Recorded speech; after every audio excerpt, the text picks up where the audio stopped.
দর্শক, আমি ঠিক এই মুহূর্তে দাঁড়িয়ে আছি গর্জনিয়া ইউনিয়নের ২ নং ওয়ার্ড ঝুমছড়ির যে গর্জই খাল আছে, সেই গর্জই খালের সিকান্দর বড় যে ট্যাক আছে, সেই ট্যাকে গত দুদিনের ভারী বর্ষণ এবং পাহাড়ি ডলে গর্জই নদীর ভাঙনে ইতিমধ্যে প্রধান এই সড়কটি অর্ধেক বিলীন হয়েছে। যদি পুরোপুরি এই সড়কটি বিলীন হয়ে যায় তাহলে অর্ধশতাধিক ঘরবাড়ি নদীগর্ভে বিলীন হওয়ার আশঙ্কা করছে স্থানীয়রা। স্থানীয়দের দাবি, এই নদীতে দীর্ঘদিন অপরিকল্পিত বালু উত্তোলন চলেছে। সেই বালু উত্তোলনের ফলে এই গর্জই নদীর বিভিন্ন বাঁকে বাঁকে ভাঙনের সৃষ্টি হয়েছে এবং এই ভাঙনের কারণেই মূলত গর্জনিয়া বাজার, ঝুমছড়ি এবং বাইশারি এইটি হচ্ছে প্রধান সড়ক। এই সড়কের যে সিকান্দর বড় যে পয়েন্ট ট্যাক আছে, সেই ট্যাকটি বিলীন হওয়ার একেবারে পথে।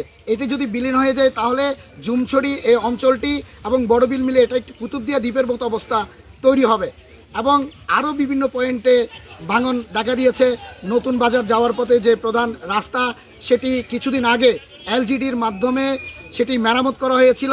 স্থানীয় সরকার প্রকৌশল অধিদপ্তর, স্থানীয়রা বলছেন সেখানে তারা ঠিকাদাররা নিম্নমানের কাজ করেছে, সে কারণে আবারও সেটি কাজ করার ৩ মাসের মাথায় এটাও ভাঙনের সৃষ্টি হয়েছে এবং পাশাপাশি ২ নং ওয়ার্ডের আরও অসংখ্য ঘরবাড়ি এই নদীগর্ভে বিলীন হওয়ার আশঙ্কা করছে। অতি দ্রুত সময়ের মধ্যে এটি মেরামতের দাবি জানিয়েছে স্থানীয়রা। এই যে আর সোজা রোড, খুব পুরানো রোড, এই যে সিয়ান্দবর পুরাতন বাড়ির পাশে একদম রোড হাল ভাঙ গিয়ে গই।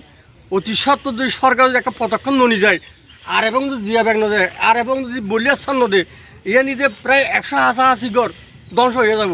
আর এবং আর তো বাইশারির মানুষ, গর্জনিয়ার মানুষ আরও কি করো, গর্জনিয়া হাসর আমার হাসর দানো হরিব, কিন্তু আর এটা হয় জানি হরি আমার আর সরকার তো অতি সত্তর মধ্যে কি আর কি একটা নিরাপত্তা চাই। ২ দিনের বৃষ্টির মাঝে এই চলাচলের রাস্তা সব নদীতে বিলীন হয়ে দূরতে যেতে আমরা কি পাই, সেবা পাই সরকার পক্ষ থেকে।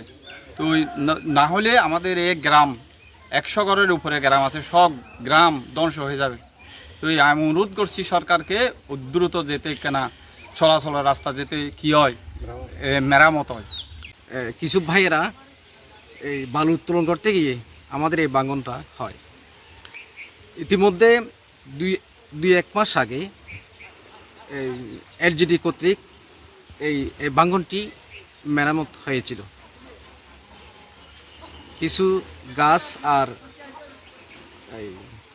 এই ড্রাম সিট দিয়া এই মাটি বালুর সংমিশ্রণে ভাঙনটা এরা মেরামত করে গেছিল। ২-১ মাস যেতে না যেতেই পুনরায় আবার বিলীন হওয়ার পথে স্থানীয় জনপ্রতিনিধি কিংবা এলজিডি রামু কক্সবাজার কর্তৃক সরজমিনে এসে এই ভাঙনটি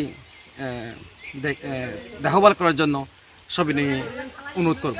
গর্জনিয়া ইউনিয়নের গর্জইখালের সিকান্দর বড় ট্যাক, বচ্চানাথের ঘাট এবং মাস্টার আমির হোসেনের বাড়ির সামনে এই ৩টি পয়েন্টে বিশালাকার ভাঙন দেখা দিয়েছে। সহসায় মেরামতের দাবি জানিয়েছে স্থানীয়রা।